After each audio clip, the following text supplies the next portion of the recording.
표적, 아버지의 뜻. 디토, D-I-T-T-O라는 단어가 있습니다.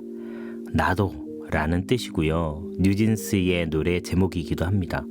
가사에도 나오고 사랑과 영혼이라는 영화 속에서도 대사로 나옵니다.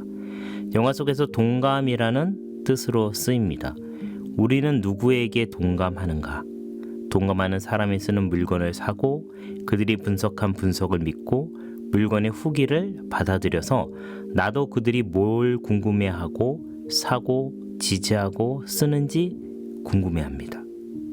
물론 이 모든 결정의 뒤에는 나의 감각과 생각 그리고 취향이 포함되어 있지만 그들을 바라보고 디토하는 마음이 나도 그들과 같은 소비를 하게 만듭니다. 전통적으로 어떤 물건을 결정할 때 우리는 간단하지만 과정을 거칩니다. 필요를 인식하고 정보를 탐색하고 대안을 평가한 후에 구매를 합니다. 그런데 디토를 바탕으로 하는 의사결정은 좀 다릅니다. 내가 추종하는 사람, 흔히들 인플루언서라고 부르는데 그것은 사람이기도 하고 콘텐츠나 커머스이기도 합니다. 콘텐츠는 유튜브 채널이 될 수도 있고 커머스는 내가 주로 사용하는 구매 채널이기도 한데 가령 쿠팡은 로켓 배송 또는 쿠팡 플레이가 그 채널을 사용하는 디토가 되기도 합니다. 그래서 샵 내돈내산이 중요합니다. 그래서 샵 뒷광고는 안 됩니다. 그리고 사람들은 이런 과정에서 밝혀지면 바로 디토를 멈춥니다. 나의 신뢰에 대한 심각한 배신을 한 대가입니다. 오늘 요한복음을 보면 예수 그리스도를 찾아온 사람들이 있습니다. 그들은 디토를 하려고 합니다. 그래서 디토를 해도 되는 대상인지를 결정하기 전에 몇 마디 대화를 나눕니다. 그리고 그들에게 디토의 이유로 표적을 찾는데 표적의 진심인 그들에게 하나님의 진심이 담긴 표적이 무엇인지 알려줍니다. 첫째, 무리들의 모세의 표적. 서로 이야기를 나눌 때 맥락이라는 것이 있습니다.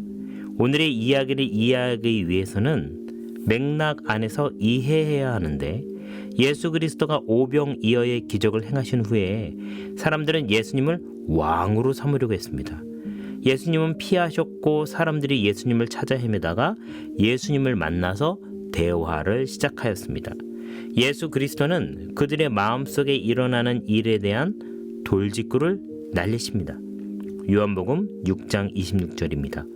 예수께서 대답하여 이르시되 내가 진실로 진실로 너희에게 이르노니 너희가 나를 찾는 것은 표적을 본 까닭이 아니요 떡을 먹고 배부른 까닭이로다. 예수 그리스도를 찾아온 이유는 오병이어가 말하는 하나님의 아들이라는 표적으로 받아들인 것이 아닌 오병이어로 배가 부른 까닭이라는 것입니다. 일종의 경제 대통령으로 삼고 싶었습니다. 사실 배고픈 사람들이 자신들의 필요를 채우기 위해서 지도자를 바라는 점이 잘못이라고 할 수는 없습니다. 그리고 이런 지도자를 향해서 나도 라는 디토의 동감을 표시하는 것이 무엇이 잘못이겠습니까? 그런데 우리의 육신에 썩을 양식을 위해서 일하지 말고 영생에 이르도록 남아있는 양식을 위해서 일하라고 하십니다. 오병이어의 기적을 통해서 바라보아야 할 초점을 정확히 집어서 말씀하십니다. 그런데 우리가 바라보는 초점이 흐려진 이유는 우리가 생각하는 초점이 흐려졌기 때문입니다. 사람들은 오병이어의 기적으로 예수님이 우리의 지도자가 되면 좋겠다고 생각했지만 예수가 그리스도라는 사실은 알지 못했습니다. 그래서 예수 그리스도는 그들의 왕이 되기를 거부하십니다. 그리고 그들에게 썩을 양식 말고 영생하도록 남는 양식에 대해서 강조하십니다. 그리고 그 영생하도록 남는 양식을 위해서 일하라고 하십니다. 예수 그리스도를 찾아온 무리들은 나름대로 신앙적인 대화가 가능한 사람들이었습니다. 영생은 하나님의 영역에 속한 일이었으므로 대화의 방향이 이렇게 바뀝니다. 요한복음 6장 28절입니다. 그들이 묻되 우리가 어떻게 하여야 하나님의 일을 하오리까? 이제 대화는 썩을 양식에서 영생에 이르도록 남아있는 양식에서 하나님의 일로 주제가 옮겨갑니다. 디토를 찾고 또 찾는 과정입니다. 우리는 지금 비전 노트를 쓰고 있는데요. 우리의 비전도 찾고 또 찾는 과정을 반복합니다. 그래서 메모가 필요하고 노트가 필요합니다. 노트는 무엇인가요? 나의 생각을 적는 것입니다. 그대로 받아 적는 건 필사라고 부르죠. 모든 일은 필사부터 사실은 시작합니다. 성경도 처음에는 받아쓰기 시작합니다. 그런데 시간이 지나면서 내 생각들이 일어나고 적다 보면 그 생각이 처음에는 맞는 것 같았는데 이런저런 삶의 굴곡을 지나고 이런저런 상황을 통해서 검증하다 보면 반대에 부딪히고 그러다가 성숙하게 되면 나의 이야기와 남의 이야기를 비교하고 살펴보는 경지에 이릅니다. 그리고 나중에는 남의 이야기도 나의 이야기로 받아들이고 하나가 되는 통합을 경험하게 됩니다. 보통 이런 경우는 어른이 되었다고 합니다. 비전 노트를 쓰는 것은 영적인 어른이 되어가는 과정이고 그 결국은 하나님의 일을 하기 위해서입니다. 아무튼 길게 설명을 했지만 우리가 하고 있는 비전 노트 쓰기는 상당히 중요하다는 사실이고 사람들의 이야기나 세상의 지식이나 상식 그리고 유행하는 사고나 철학이 아닌 말씀에 기초한 작업을 우리는 묵묵히 하루하루 해나간다는 사실에 집중하고 싶습니다. 자, 사람들이 질문했으니 이제 예수 그리스도의 대답을 들을 차례입니다. 요한복음 6장 29절입니다. 예수께서 대답하여 이르시되 하나님께서 보내신 이를 믿는 것이 하나님의 일이니라 하시니 여기까지가 예수 그리스도의 오병이어의 기적을 보고 예수님을 찾아온 사람들과의 대화의 비하인드 스토리입니다. 지금까지 비하인드 스토리 위에 오늘 이야기가 전개되는데 그 당시에 이스라엘에 사는 유대인들의 디토의 대상은 바로 모세였습니다. 그래서 그들은 다시 질문을 합니다. 아마도 우리가 무언가 새로운 일을 시작하거나 새로운 사람을 만나거나 새로운 환경을 돌입할 때 하는 질문과 같은 맥락이라고 생각되는데요. 요한복음 6장 30절과 31절입니다. 그들이 묻되 그러면 우리가 보고 당신을 믿도록 행하시는 표적이 무엇이니까? 하시는 일이 무엇이니까? 기록된 바 하늘에서 그들에게 떡을 주어 먹게 하였다함과 같이 우리 조상들은 광야에서 만나를 먹었나이다. 온 유대인이 다 디토하는 바로 그 모세의 이스라엘 백성들의 38년간의 광야 생활에서 만나를 대체할 수 있는 특별함이 예수님에게 있는지를 그들은 질문합니다. 예수님이 아니라 예수 그리스도로 받아들일 수 있는지 무리들이 모세의 표적이 이제는 예수 그리스도로 바뀌어도 되는지를 묻습니다. 둘째에서 그 질문에 대한 답을 찾아보려고 합니다. 둘째, 예수 그리스도의 하늘의 표적. 단순히 그들이 부르는 예수님과 우리들이 부르는 예수 그리스도라는 호칭은 다릅니다. 그렇다고 말끝마다 예수 그리스도라고 부르라는 것은 아니지만 우리가 예수님 하고 부를 때는 예수 그리스도라는 깊은 뜻이 담겨 있음을 강조하고 싶습니다. 그러니 이제부터 예수님이라고 부르는 말 속에는 예수 그리스도라는 뜻이 담겨 있음을 알았으면 좋겠습니다. 다시 요한복음으로 돌아와서 보면 유대인들을 향한 예수님의 참교육이 이어집니다. 뭔가를 잘못해서 이루어지는 참교육이 아니라 예수님을 향한 신앙적 관심을 가지고 접근했으며 이야기를 서로 나누다 보니 영적인 길을 찾아가는, 그러니까 비전 노트를 쓰기 시작한 우리들을 향한 영적인 코치와 같은 참 교육입니다. 주제를 정하자면 광야의 만나의 진실 정도가 될 것 같습니다. 광야의 만나의 진실 넘버 1, 이집트를 탈출한 이스라엘 백성에게 만나를 내려준 것은 모세가 아니라 예수님의 아버지가 되시는 하나님입니다. 세번역 성경 요한복음 6장 32절입니다. 예수께서 그들에게 대답하셨다. 내가 진정으로 너희에게 말한다. 하늘에서 너희에게 빵을 내려다 주신 이는 모세가 아니다. 하늘에서 참 빵을 너희에게 주시는 분은 내 아버지시다. 광야 만나의 진실 넘버 2. 하나님 아버지가 주시는 빵은 멈춘 것이 아니라 오늘도 내려주신다. 그리고 그 빵은 참 빵이다. 그리고 그 빵을 주는 목적은 육체적인 생명의 유지를 위한 것이 아니라 더 큰 그림이 있는데요. 요한복음 6장 33절에서 설명합니다. 하나님의 떡은 하늘에서 내려 세상에 생명을 주는 것이니라. 그렇습니다. 이스라엘 백성들은 38년 동안의 광야 생활에서 하늘에서 내린 만나를 먹었습니다. 단순히 배고픔을 잊거나 육체적인 생명을 유지하거나 일상을 위한 것이 아닌 영적인 생명을 위한 것이었습니다. 모세를 향한 디토는 이제 하나님을 향한 디토로 바꾸라고 이야기를 합니다.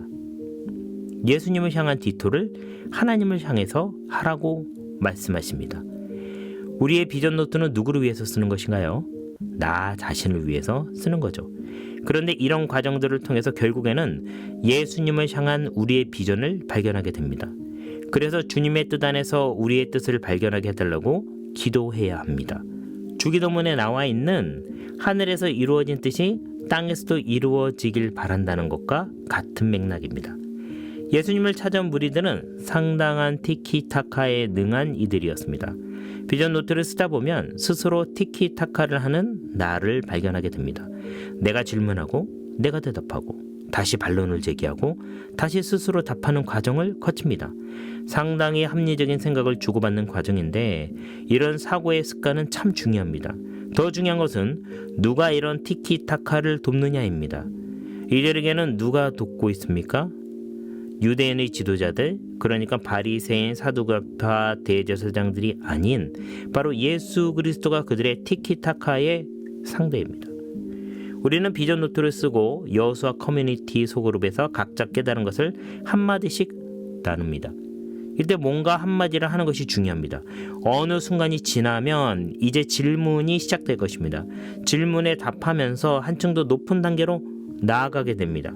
이때 비약적으로 점프한 것 같은 변화가 일어납니다. 그래서 제자 훈련이 필요하고 중요하고 적극적으로 자기 목소리를 내는 과정을 거쳐야 합니다.